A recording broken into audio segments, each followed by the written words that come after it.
Hey, what's up, guys? It is Coach Callie B with Coordinated Coaching, and today's topic is the beast. We're talking about your beast athlete. Like, how do you coach them? Bottom line. Sometimes coaches have a hard time with this. In almost 20 years of coaching, I've actually seen coaches who can't coach these star athletes, and they actually tear them down, and sometimes they're unrepairable. That's the sad thing. Now, I'm just going to use a little personal content here. My sophomore year of college, I had a coach just like that. Was I the beast athlete? I don't think I was the beast athlete. I don't think I was the star, but I was definitely a steady. I was somebody that you could count on when times got rough. I was the type of pitcher that would throw two balls and let the batter think they were going to walk, and then boom, boom, boom, you're out. And it drove this coach crazy. So he slowly started to tear away at me, and little did he know that after my sophomore year of college would be my last game. Yeah, I know, because I ended up throwing the blood clot in my head, got diagnosed with a protein S and C deficiency, and now I'm on blood thinners the rest of my life. And you know what? The NCAA doesn't want that, because I could just bleed out on the field. So, in turn, I have an array of athletes that I work with Monday through Thursday, and they're all different colors. I'm reading a book right now called Conscious Coaching, and I don't have it with me at the moment. It's actually in my bag on the kitchen table, but I'll definitely reference it in the little box below. But he really put the content of the type of athletes that you coach, and it gave me some words to dub my athletes, not to put a cover on them or anything, but to almost like connect with them even more. But at the same time, I'm going, I already do this. I've been doing this for 20 years. You know, I have the silent and slow and easy athlete. I have the mouthpiece. I have the politician. I have the Wolverine.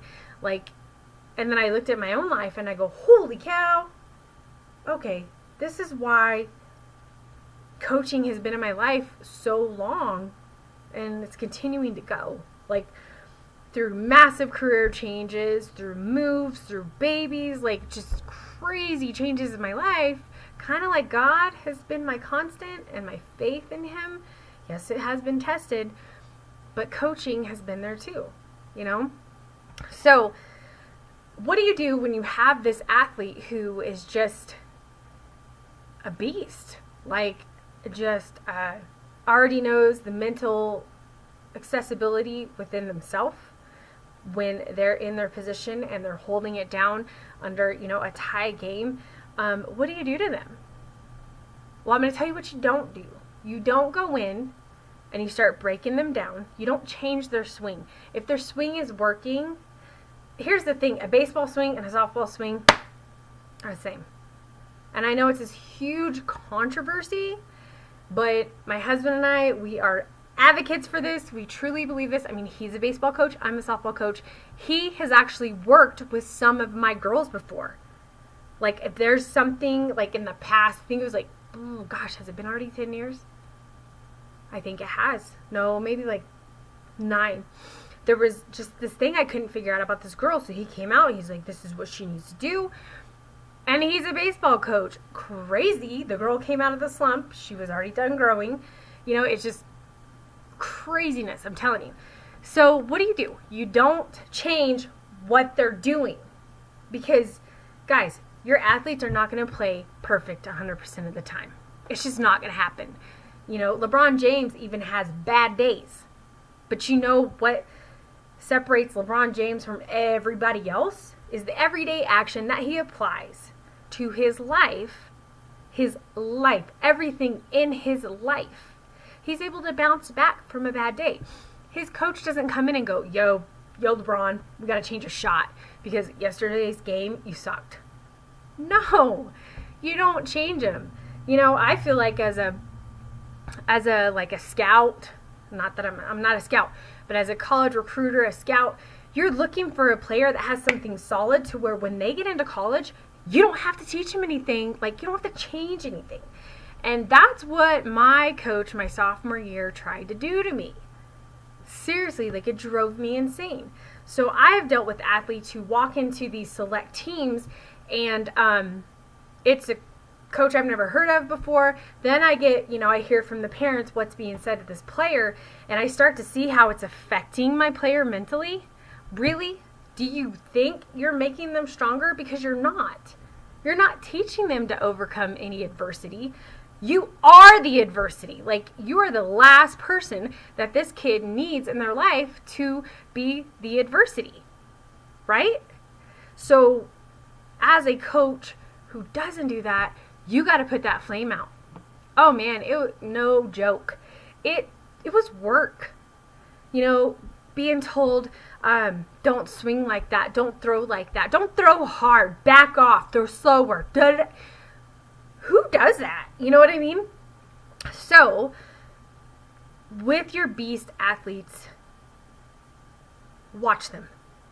Just sit back and observe them. See how they are with other players. Are they bullies? If they're bullies, then you have a problem. If they're not bullies and they're leaders and they're actually they mesh so well with everybody around them, like nobody has a bad taste in their mouth, then you go in and you embrace that leadership and you form them. You get to know them, right? You talk about their dreams. You talk about, what do you want to do when you grow up? They may say some really off-the-wall stuff. Get to the grit of it. Be like, why? What makes you think you can do that? I think that's awesome. Like, where does your fire come from? But don't say, what makes you think you can do that? Really? Because that's great coaching. Hence the sarcasm. Okay? So, coaches, if you're struggling with how to coach a kid who's just an all-star athlete, they have a personal one-on-one coach as well.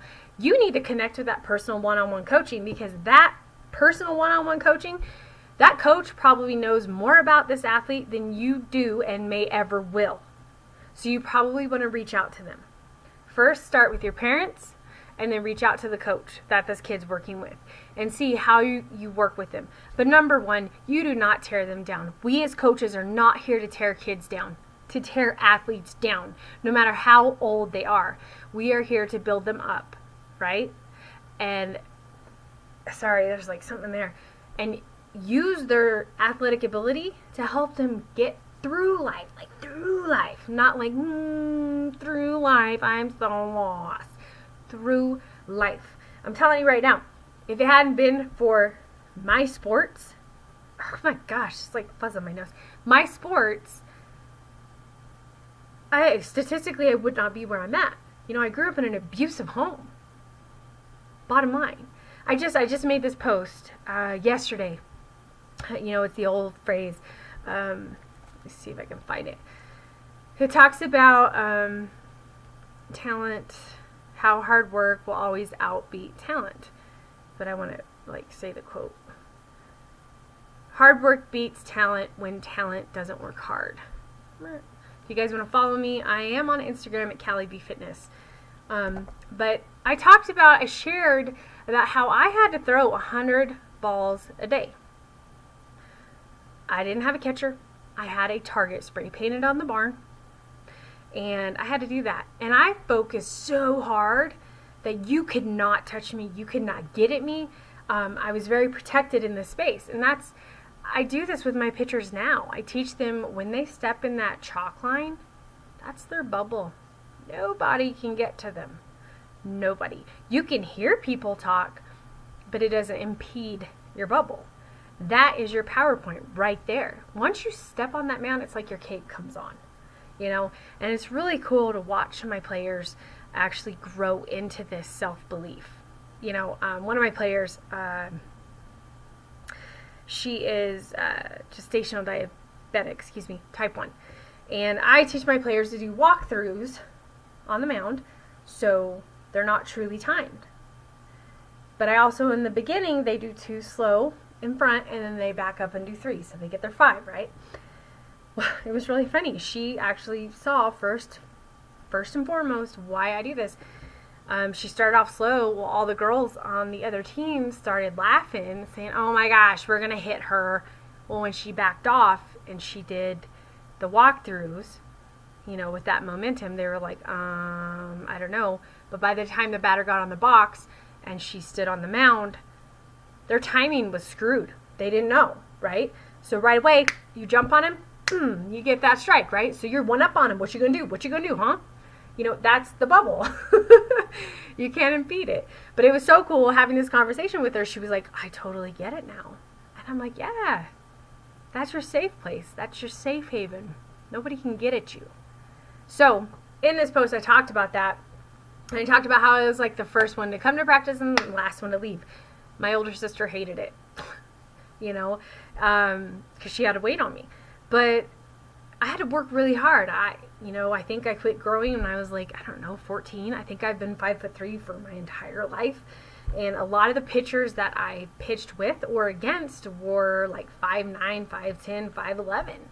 You know, that's why I'm a huge fan of Amanda Scarborough. She's 5'3", and she did not let her height define her. That's what I love about her. You know, don't get me wrong, I got mad love for the tall pitchers. You know, I love Kat, I love Ginny, stuff like that. But you gotta look at my lady Lisa Fernandez. You know, she wasn't all that tall either, and she could still whip the ball across the plate. So it's just something that you have to be willing to instill in your athletes. Bottom line, you build them, you don't beat them down.